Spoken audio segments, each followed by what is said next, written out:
Easy है, ठीक है। So good afternoon all, we are going to start how to shrink database and database file. So before starting this practical, इसके इसके against में हमें ये समझना जरूरी है कि श्रिंक होता क्या है, हम इसको क्यों करते हैं। श्रिंक बेसिकली ये मतलब होता है कि अगर आपका डेटाबेस फाइल है और उसमें हमने कुछ फ्री पेजेस ऐड कर दिए हैं ऑलरेडी, मतलब एक इनिशियल साइज का कॉन्सेप्ट होता है डेटाबेस में। तो सपोज करो आपने इनिशियल साइज को, यहाँ पे मैं दिखाता हूँ आपको, अगर आपने इनिशियल साइज कुछ सेट कर दिया है डेटाबेस लेवल पे और आप इनिशियल साइज को चाहते हो कि कुछ पेज हम मतलब यूज नहीं हो रहे हैं उनको हम श्रिंक करते हैं, तो बेसिकली ये एडवाइजेबल ऑप्शन नहीं है कि आप डेटाबेस को टोटल श्रिंक करो। हाउएवर अगर आप श्रिंक करना चाहते हैं तो उसका ऑप्शन ये होता है, बेस्ट प्रैक्टिस ये कहती है कि श्रिंक डेटा को कभी नहीं करना चाहिए, स्पेशली डेटाबेस को कभी श्रिंक नहीं करना चाहिए। श्रिंक अगर करना है तो लॉग फाइल को कर सकते हैं, बट उस केस में भी उसके भी कई कंडीशंस होते हैं और उसके भी कई ड्रॉबैक हैं। तो अभी हम इस एस्पेक्ट पे बात नहीं कर रहे हैं कि क्या ड्रॉबैक्स है, अभी हम ये बात कर रहे हैं कि श्रिंक करते कैसे हैं। क्योंकि श्रिंक करना अपने आप में ये मैसेज देता है कि आप डेटा फाइल जो है, डेटा पेजेस हैं, उनको आप रीयूटिलाइज करना चाहते हैं या उनको आप फिर से यूज करना चाहते हैं या डिस्क में स्पेस क्रिएट करना चाहते हैं। ये पर्पज होता है श्रिंक करने का। इसके अलावा श्रिंक के दो मेथड होते हैं। तो इसके सबसे पहले ये ऑप्शन है, आपको एसएसएमएस खोलना है, वहां जाके आपको जो डेटाबेस लग रहा है कि हम श्रिंक कर सकते हैं, ये बेस्ट कैंडिडेट है, जो भी आपका कैंडिडेट है उसको चूज करना है, राइट क्लिक करके टास्क पे जाना है। श्रिंक आपके पास दो ऑप्शन सजेस्ट करेगा, श्रिंक डेटाबेस और श्रिंक फाइल। दोनों में क्या मतलब होता है, जब आप डेटाबेस लेवल पे श्रिंक करते हो, I can generate the query also. Query generate करने के बाद हम देख सकते हैं कि दोनों में क्या डिफरेंस है, ठीक है। इसके अलावा डेटाबेस का मतलब होता है कि आप जब डेटाबेस की बात कर रहे हो तो it is a combination of both the files, data file and log file. इसका मतलब क्या हुआ कि वो कंप्लीट सिंक ऑपरेशन चलाएगा जितनी फाइल्स है सबके ऊपर, अगर आप डेटाबेस श्रिंक करते हो। सेम टाइम पे अगर आप फाइल श्रिंक करते हो तो आप फाइल चूज कर सकते हो कि कौन सी फाइल को श्रिंक करना है बेस्ड ऑन द ऑब्जर्वेशन। इस केस में आपके पास कोई ऑब्जर्वेशन नहीं होती, तो एक डायलॉग ओपन हो जाता है, तो ये बताता है टोटल फ्री स्पेस 82 है, all inclusive. All inclusive means it is saying size of the database is reduced by collectively shrinking the database file, releasing the unused space to shrink individual data files. Use shrink file instead. ये भी यही कह रहा है कि भैया आप ना डेटाबेस का इस तरह से श्रिंक करने की बजाय फाइल श्रिंक यूज करो। दोनों में क्या फर्क होता है, अब इसकी हम क्वेरी जनरेट कर लेते हैं। तो क्वेरी का मैं कई बार हम लोग डिस्कस कर चुके हैं कि जब भी हम कोई जो काम हम जीयूआई के थ्रू कर रहे हैं वो क्वेरी के थ्रू भी कर सकते हैं। क्वेरी का मतलब होता है टीएसक्यूएल के थ्रू भी कर सकते हैं।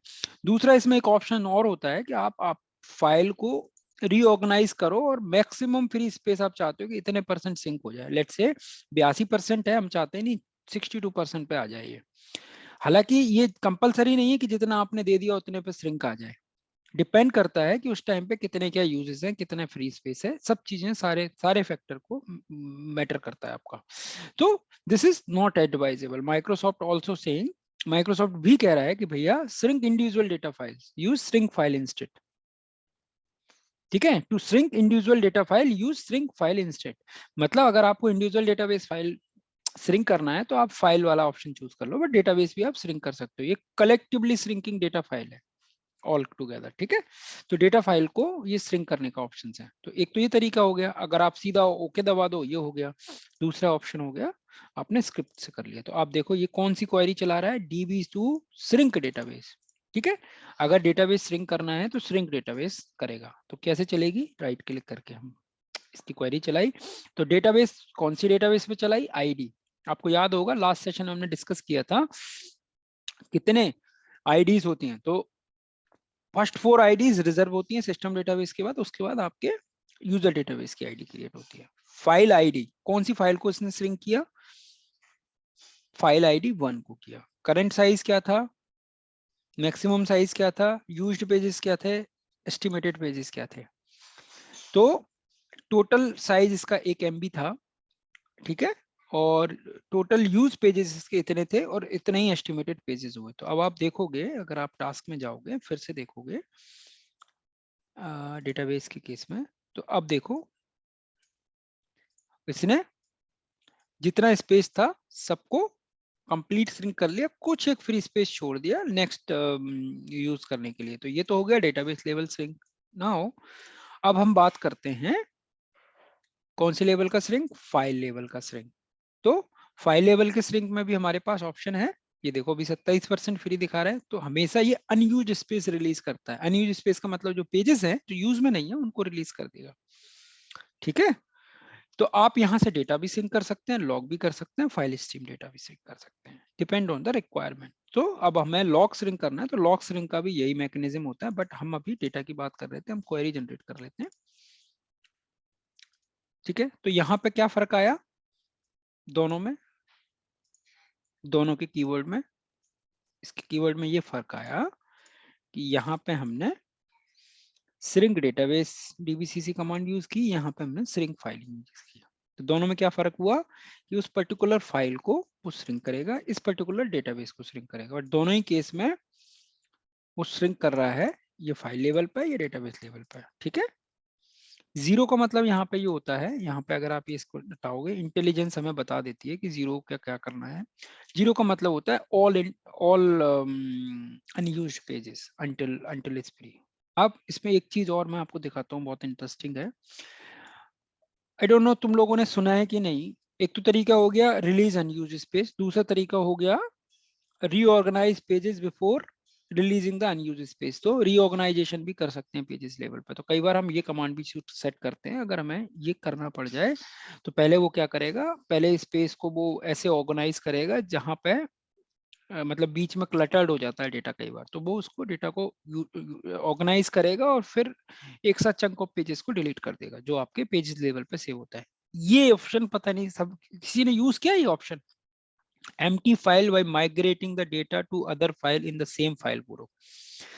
Yes, no, maybe किसी ने यूज किया है? No sir. No yes. Sir. Very good, no sir. ठीक है। तो यस। जिसने यस किया है उसको फिर से बता देता हूँ, जिसने नो किया उसको बता देता हूँ।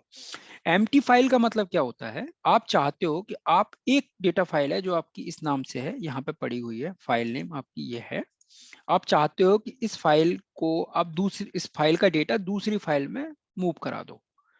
तो ये जब हम कब कब करते हैं, जब हमें कभी ऐसा लग रहा है कि हमारा एक लोकेशन भर गई है और अब हम क्या करें, रन टाइम पे हम उसमें फाइल में वो डेटा मतलब डिस्क ऐड नहीं कर पा रहे हैं, तो उस केस में हम क्या करते हैं, बहुत सारी फाइल क्रिएट कर लेते हैं, ऐड कर देते हैं सेम फाइल ग्रुप में, और आप ये वाला ऑप्शन करके श्रिंक कर दो तो डेटा एक फाइल से दूसरी फाइल में मूव हो जाता है। इसको बोलते हैं मूविंग द डेटा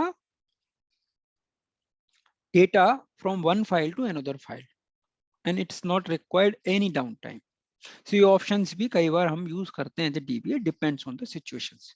तो ये ऑप्शंस भी कई बार बहुत बेनिफिशियल होता है। तो जब हम ऐसे करते हैं तो आप देखोगे इसकी क्वेरी क्या आती है।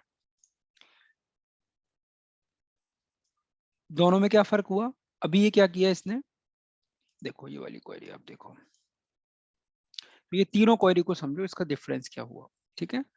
इसका डिफरेंस क्या हुआ, ये क्या कर रहा है, एम्प्टी कर रहा है फाइल को, ये क्या कर रहा है, केवल उस स्पेस को डिलीट कर रहा है जो अनयूज्ड है, उसको रिक्लेम कर रहा है फ्रॉम द डिस्क। मतलब डिस्क क्या करता है, एसक्यूएल कैसे काम करता है, आपका स्पेस डिस्क से लेके रखता है अपने पास इनिशियल साइज के अलावा।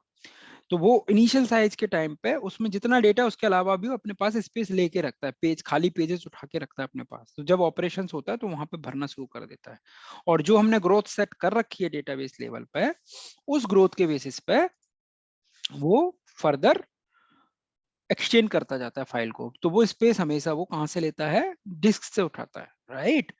इस केस में वो क्या कर रहा है, ट्रंकेट कर रहा है, और इस केस में क्या कर रहा है, एम्प्टी फाइल कर रहा है। इस केस में उसने क्या किया, श्रिंक किया डेटाबेस फाइल को। तो ये चीज कवर कर दी हमारी, how to shrink the database and database file, right. अब हमारा एक और टॉपिक है जो हम 1 मिनट में ले सकते हैं, इसमें राइट क्लिक करो। अब हमें ये पढ़ना है कि डेटाबेस को ऑनलाइन ऑफलाइन कैसे लेना है। तो अगर हमें इस तरह से लेना है, टेक राइट क्लिक करो डेटाबेस पे, टास्क पे जाओ, ऑफलाइन कर दो। तो आप देखोगे जब ऑफलाइन हम विंडो मतलब ऑफलाइन वाला डेटा का कॉन्सेप्ट यूज कर रहे हो, तो हम देख रहे हैं कि यहाँ पे 2 एक्टिव कनेक्शंस हैं उस सेम डेटाबेस पे। तो उस केस में आपको पहले सारे एक्टिव कनेक्शंस को ड्रॉप करना पड़ेगा, ड्रॉप करने के बाद you are allowed to take the backup, I mean take the database offline. So कैसे कर रहा है ये देखो, ये डेटाबेस यूज कर रहा है, मास्टर पे जा रहा है, तो ये बेसिकली लेब नहीं पाएगा। अगर इसमें ऑलरेडी कनेक्शंस होंगे तो हो सकता है प्रॉब्लम क्रिएट करे, हो सकता है फेल हो जाए, डिपेंड्स, क्योंकि ये क्वेरी इसने सही से जनरेट नहीं किया। तो बट ऑफलाइन करने का ये तरीका होता है। इसका एक और तरीका होता है, आप क्वेरी से, अब देखो इसमें टाइम लग रहा है, रीजन बीइंग क्योंकि इसमें ऑलरेडी कनेक्शंस हैं। तो बेस्ट अप्रोच क्या होता है कि अगर हम कनेक्शंस को किल कर दें, बाकी सारे कनेक्शन हटा दें। अगर कनेक्शंस ऑलरेडी हैं तो हम सारे कनेक्शंस को हटा दें। तो इसमें एक ऑप्शन होता है, अगर आप कोई क्वेरी चला रहे हैं, rest of the query Windows बंद करना है, राइट क्लिक करो, close but all tool but tool Windows, close but this, so it will close everything except this. ठीक है, इसमें मल्टीपल ऑप्शंस होते हैं, अगर आपके पास मल्टीपल है तो आप देखोगे इसका कनेक्शंस अगर कट गया होगा, देखो कितना टाइम ले रहा है ये, रीजन बीइंग क्योंकि इस पे बहुत सारे कनेक्शंस हैं। और आपने एक चीज गौर करी होगी, ये इसने नहीं किया, क्यों? कनेक्शंस थे इस पे। अनटिल अनलेस कनेक्शन क्लोज नहीं होंगे, डेटाबेस आप ऑफलाइन नहीं ले सकते।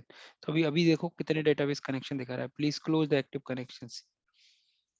ठीक है, स्टेटस नॉट रेडी। तो ये तभी आप कर पाओगे जब आपके सारे कनेक्शन क्लोज होंगे। अब हो गया, रीजन बीइंग अब इस पर कोई कनेक्शंस नहीं था, राइट। तो इस तरह से ऑफलाइन लेते हैं, राइट क्लिक करके टास्क में जाएंगे, ऑनलाइन ले लेंगे, इसी तरह से ब्रिंग ऑनलाइन। तो ऑनलाइन ऑफलाइन लेने में हमें क्या, इसका पर्पस क्या है, क्यों लेना है ऑनलाइन ऑफलाइन?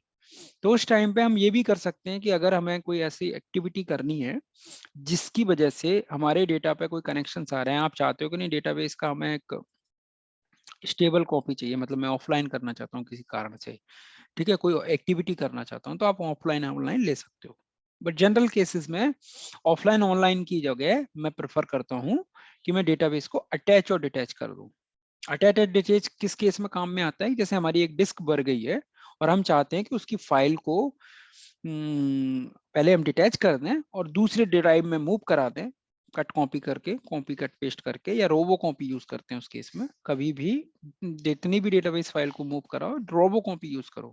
तो रोबो कॉपी एक टूल होता है विंडोज में, जिस लाइक सीएमडी टूल होता है रोबो कॉपी।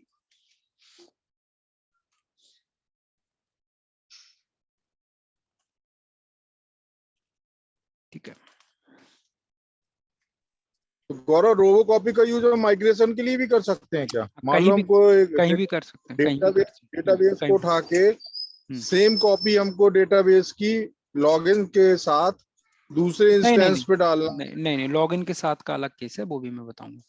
ठीक है, तो वहां आ रहा हूँ, जो पॉइंट है ना, कहीं लिख सर लो, नाम बता दीजिए। Robo copy.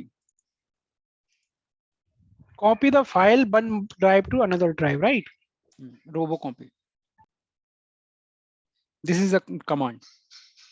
ठीक है, तो रोबो कॉपी क्या करता है कि ये क्यों यूज करना चाहिए, इट इज गुड, आपकी जो फाइल लेवल की परमिशंस है ना, उसको भी आपको एक्चुअली पेस्ट कर देता है। प्लस आपकी फाइल अगर कॉपी हो रही है, मल्टीपल फाइल्स है, उस लेवल पे अगर आप कॉपी पेस्ट चला रहे हो, उस लेवल की एडिटिंग भी आप कर सकते हो। इसमें मल्टीपल ऑप्शंस होते हैं, read only, archive, system, hidden, और आपका उसका लॉग भी बनाना है तो वो भी बना सकते हो।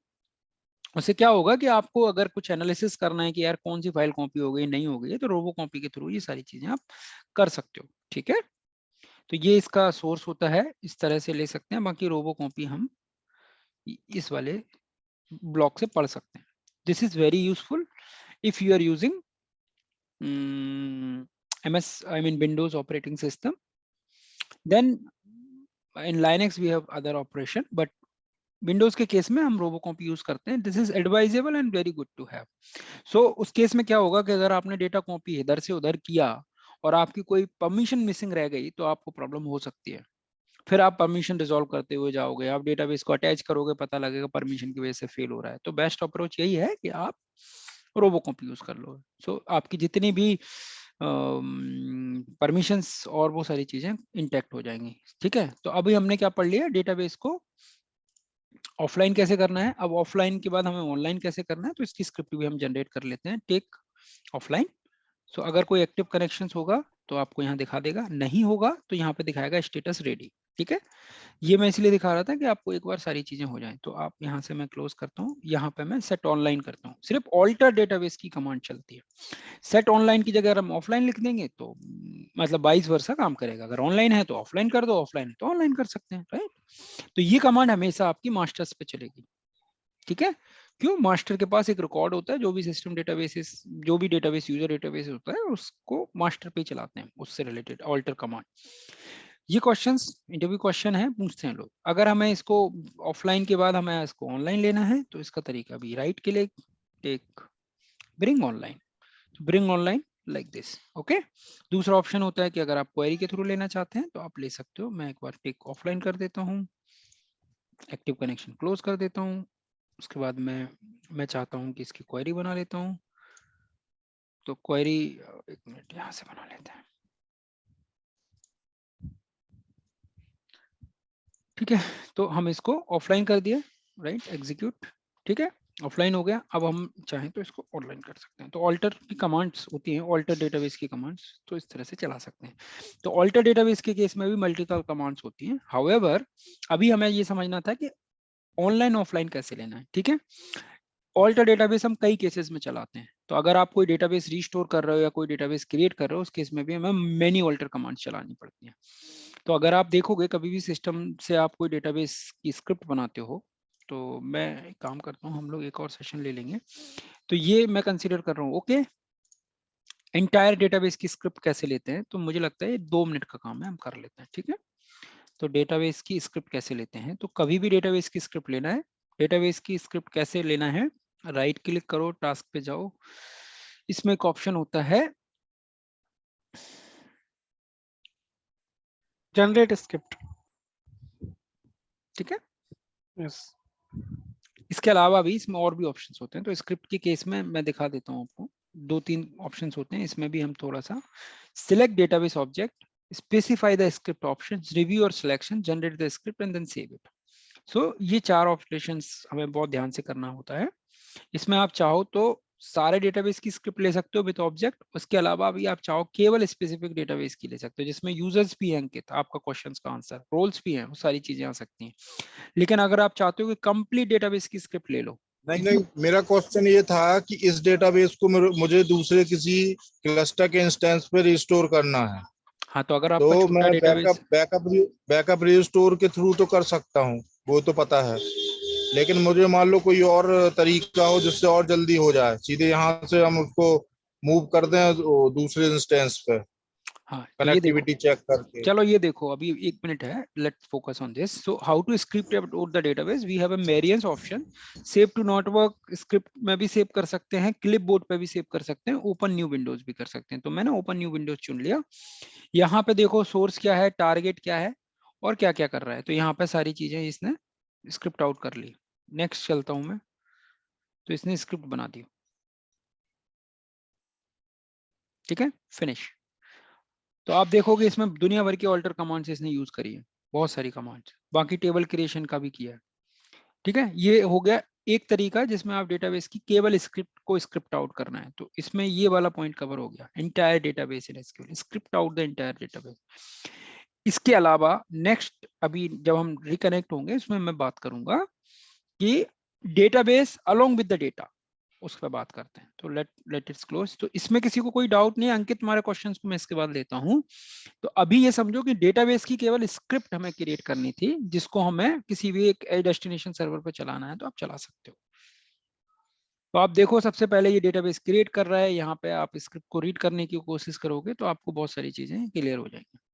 ठीक है, क्रिएट डेटाबेस किया इसने, फिर उसके